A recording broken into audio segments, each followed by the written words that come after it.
नमस्ते मास्टर जी। नमस्ते। बैठो गुड़िया।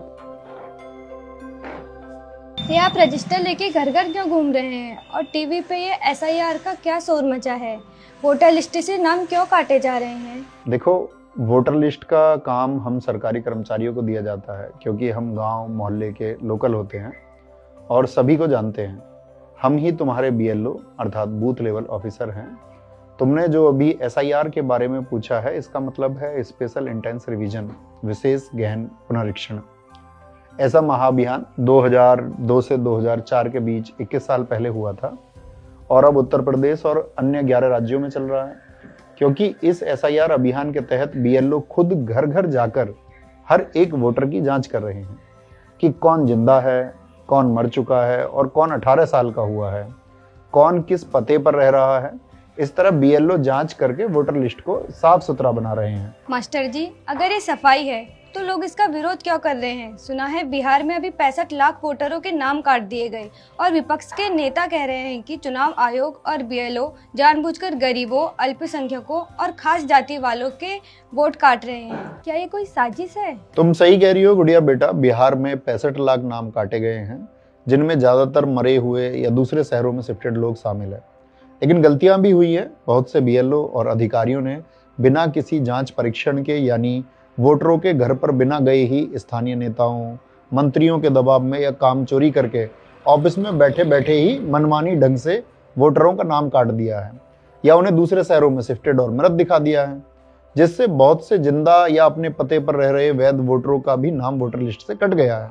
और यह बात न्यूज रिपोर्टरों द्वारा वोटरों से पूछने पर भी पता चली है, जिस वजह से इतना हंगामा और विरोध प्रदर्शन हो रहा है। और विपक्ष का एक सबसे बड़ा आरोप यह है कि एसआईआर की प्रक्रिया चुनाव आयोग या सरकार तब क्यों करा रही है जब ऐसे राज्यों में कुछ महीनों या सालों में चुनाव होने वाले हैं।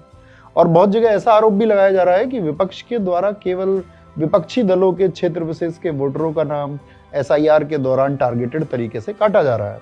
और बहुत से राज्यों में ऐसी खबरें भी सुनने को मिली हैं कि बीएलओ पर बहुत ज्यादा काम का प्रेशर होने की वजह से वे गलत कदम उठा रहे हैं। बाप रे, तो मैं अपना और अपने घर वालों का नाम कटने से कैसे बचाऊं? ध्यान से सुनो गुड़िया बेटा। इन 4 फॉर्म्स और गणना फॉर्म यानी एन्यूमरेशन फॉर्म को अच्छे से समझ लो।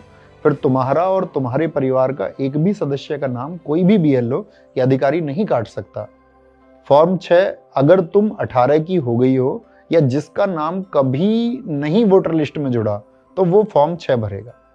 फॉर्म 7, दादाजी के गुजरने, पड़ोसी के हमेशा के लिए कहीं और शिफ्ट होने या वोटर आईडी में किसी नाम के डुप्लीकेट या गलत जुड़ने पर उसे वोटर लिस्ट से हटाने या आपत्ति दर्ज करने के लिए फॉर्म 7 भरते हैं।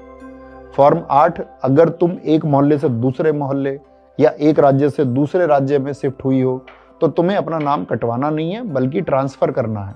उसके लिए हमेशा फॉर्म 8 भरना। इससे पुराने पते का नाम कटेगा और नए का नाम जुड़ेगा। फॉर्म 6B, आधार लिंक करने के लिए है।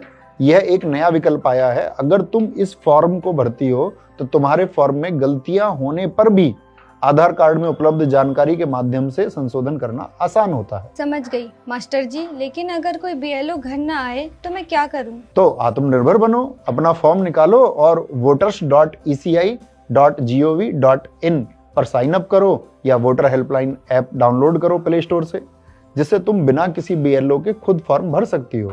और गुड़िया बेटा, एक जरूरी ध्यान देने बात यह है कि अगर तुम बीएलओ के माध्यम से अपने एसआईआर की प्रक्रिया को पूर्ण कर सकती हो तो ज्यादा से ज्यादा कोशिश करना कि तुम बीएलओ के माध्यम से ही एसआईआर की प्रक्रिया को पूर्ण करना, क्योंकि ऑनलाइन प्रक्रिया थोड़ी जटिल हो सकती है। बीएलओ के माध्यम से फॉर्म भरवाने के लिए तुम्हें बस अपना आधार कार्ड नंबर, एक फोटो और अगर वोटर आईडी कार्ड है तो उसका ईपीआईसी नंबर देना होगा। और वोटर आईडी कार्ड नहीं है तो तुम फॉर्म 6 भर के वोटर आईडी कार्ड बनवा सकती हो। फिर बीएलओ के माध्यम से बिना किसी त्रुटि के एसआईआर के फॉर्म, जिसे एन्यूमरेशन फॉर्म या गणना फॉर्म कहते हैं, उसे भरकर बीएलओ को जमा कर सकती हो। अगर तुम्हारे परिवार का कोई सदस्य बाहर रह रहा है और वह बीएलओ तक नहीं पहुंच सकता तो वह ऑनलाइन प्रक्रिया के माध्यम से अपना फॉर्म भर सकता है या बीएलओ को अपने सारे डॉक्यूमेंट्स व्हाट्सएप के माध्यम से भेज के गणना फॉर्म भर सकता है। और लास्ट डेट क्या है इन 12 राज्यों में फॉर्म भरने का? लास्ट डेट है 4 दिसंबर 2025। इसके बाद 9 दिसंबर को ड्राफ्ट लिस्ट आएगी।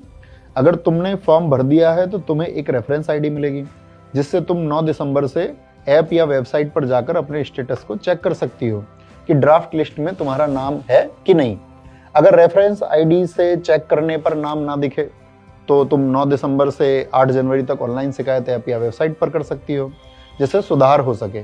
फाइनल लिस्ट यानी 7 फरवरी आने तक इंतजार मत करना, नहीं तो कुछ गड़बड़ होने पर तुम्हारा नाम वोटर लिस्ट से कट सकता है। धन्यवाद मास्टर जी।